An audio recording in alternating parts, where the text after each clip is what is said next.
আলাইকুম বন্ধুরা, আমি রহিমা ভিলেজ কিচেন চলে এসেছি আপনাদেরকে একটা নতুন ছোলা আলু রেসিপি দেখাতে। এখানে আমি কাল রাতে সারা রাত ওভারনাইট ছোলাটা ভিজিয়ে রেখেছিলাম। এই ছোলার মতোই ছোট ছোট করে আলু কেটে নিয়েছি আর পেঁয়াজ কেটে নিয়েছি। এই ছোলা আর আলু দিয়ে একটা নতুন রেসিপি করে দেখাবো আপনাদেরকে, দেখতে থাকুন। প্রথমে আমি এখানে ইন্ডাকশানে একটা ডিশ বসিয়ে দিয়েছি। ওতে আমি পরিমাণ মতো তেল দিয়ে দেবো। বা তেলটা গরম হয়ে গেছে, আমি ওর মধ্যে পেঁয়াজ কুচিগুলো দিয়ে দেব। এরমভাবে যদি ছোলা আলুটা রান্না করা হয় বন্ধুরা, খুব খেতে ভালো লাগে, এত সুন্দর লাগে বলার মতো নয়। আমাদের বাড়িতে রোজার সময় তো করাই হয় এটা।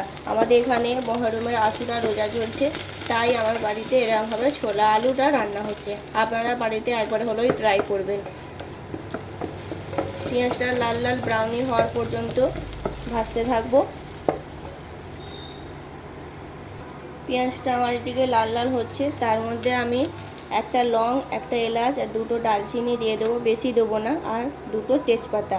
বেশি দিলে খেতে ভালো লাগবে না এই ছোলা রেতে।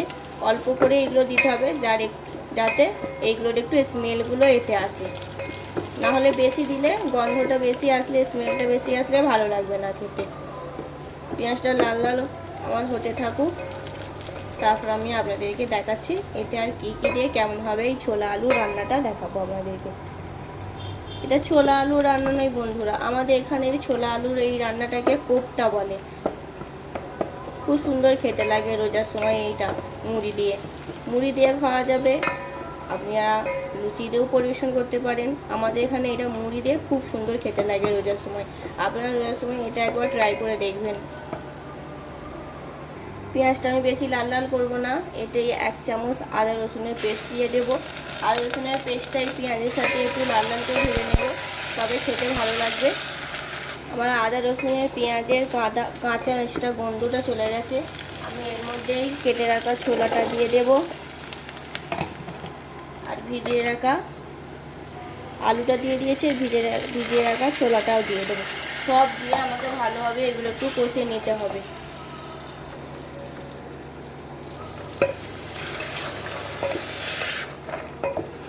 এটা বন্ধুরা আবার সেজেও বসানো যায়, সব কিছু মশলা ফসলা দিয়ে এটা বসিয়ে হতে দিলাম, তো সেটা টেস্টটা খেতে বেশি ভালো লাগে না। এরমভাবে কষে রান্না করলে একটু খেতে বেশি ভালো লাগে। আমি এটা একটু ভালো করে 2-5 মিনিট ভালো করে কষিয়ে নেব। কষিয়ে নেওয়ার পর আমি এতে আবার হলুদ, লঙ্কা, লবণ এইগুলো সব দেব। আগে একটু কষিয়ে নেব তেলের সাথে, যাতে আলুটা আর ছোলাটা তেলের সাথে আদা রসুন পেঁয়াজের সাথে একটু ভাজা ভাজা হয়ে যায়। আমার অনেকটাই কষানো হয়ে গেছে। আমি এর মধ্যে অল্প করে ঝাল দিয়ে খাবো, রোজা রেখেছি তো, বেশি ঝাল হলে খেতে ভালো লাগবে না। অল্প করে লঙ্কার গুঁড়ো দেব।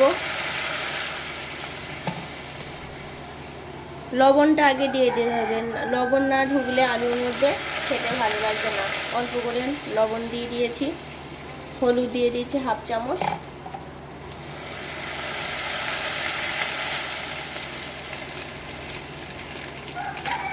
আর একটু চাট মশলা উপর থেকে দিয়ে দেবো। অল্প করে দিয়ে দেবো, বেশি দিলেও আবার ভালো লাগবে না।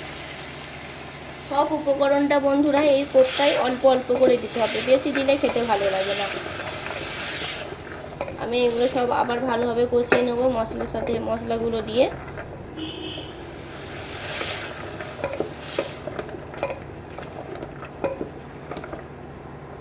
সুন্দর করে কষানো হয়ে গেছে।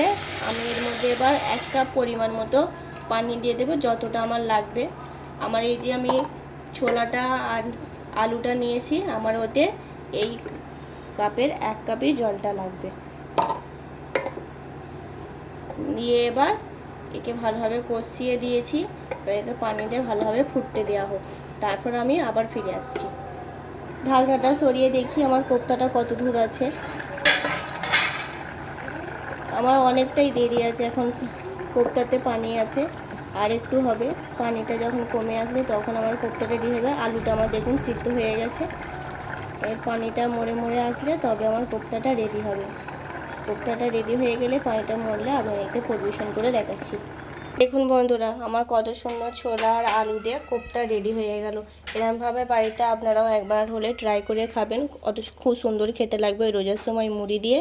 আর আপনারা মুড়ি দিয়েও খেতে ভালো লাগবে, আবার পরোটার সাথেও খেতে ভালো লাগবে। আমাদের এখানে রোজার সময় এটা মুড়ি দিয়ে খুব সুন্দর খেতে লাগে। ছোলা আলুর কোপ্তা রেসিপি।